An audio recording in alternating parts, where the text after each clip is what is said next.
What's up everyone, it's Bucky and welcome to your third Python tutorial. Now in our third tutorial I'm going to be teaching you guys about something called variables.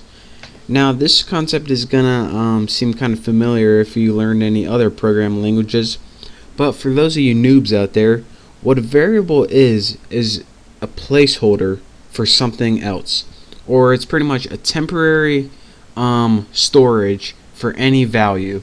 So it's real easy just to see how it works. So let me there we go. As soon as my cursor starts working, let me show you guys how this is done. How you create variables is you create a variable name first and assign it to a value.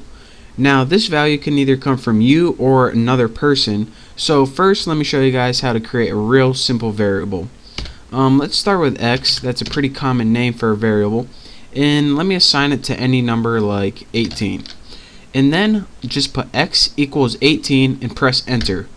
Once you press enter, x now has the value of 18. So anywhere when you are doing basic functions like math functions, instead of typing 18, you can now type the letter x and it's gonna represent the number 18.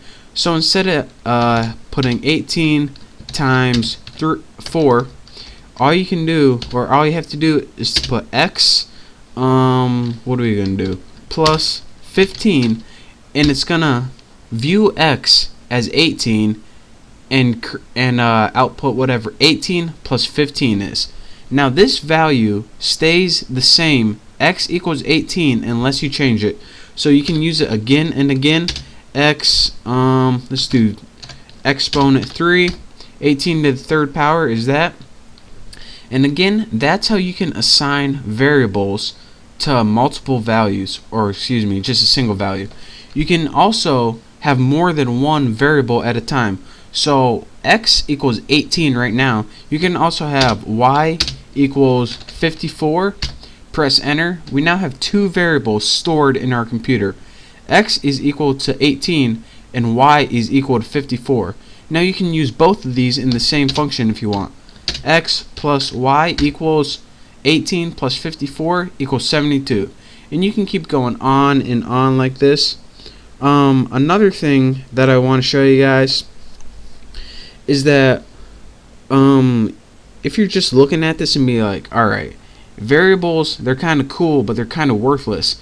Anytime you would want x to equal 18 or y to equal 54 when you're using these numbers, why wouldn't you just type 18 plus 15 or 18 plus 54? It's kind of a waste of time. Well, in this case, yes, it is a waste of time, but variables are useful, or they're going to be useful in the future when we're making applications, especially when we don't know what the value is yet.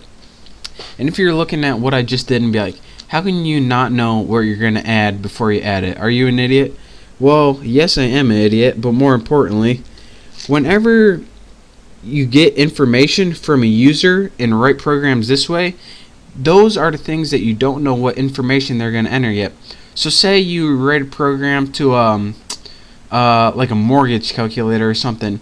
Whenever they put the price of their house in, that's what you put. That number is going to be the variable. Then you run all the calculations from that.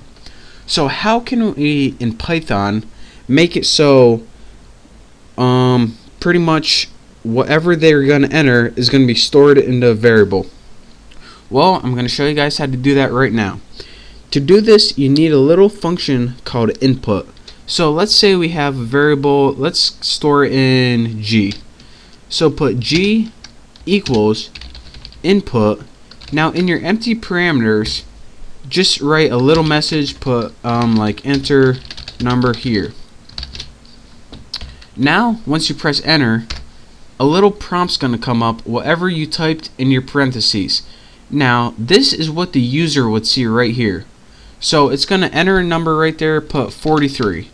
And once you press enter, that number 43, this is going to allow the user to enter whatever variable they want.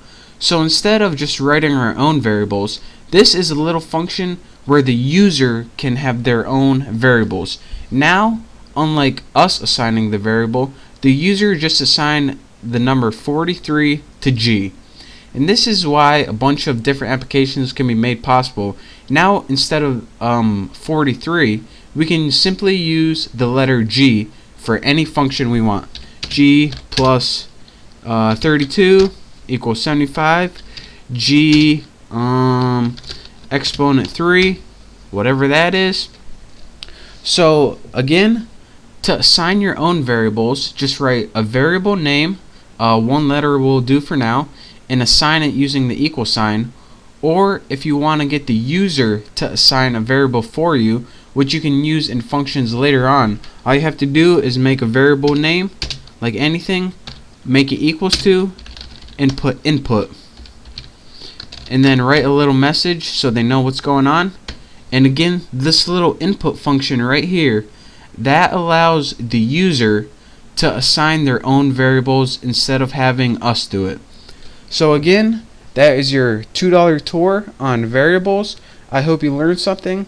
Practice assigning your own variables and practice using the input so that other people can input variables in your program. And once you learn this and got used to it, then you're ready to move on to the next Python tutorial. So again, thank you guys for watching. I hope you learned a little something, and I'll see you next time.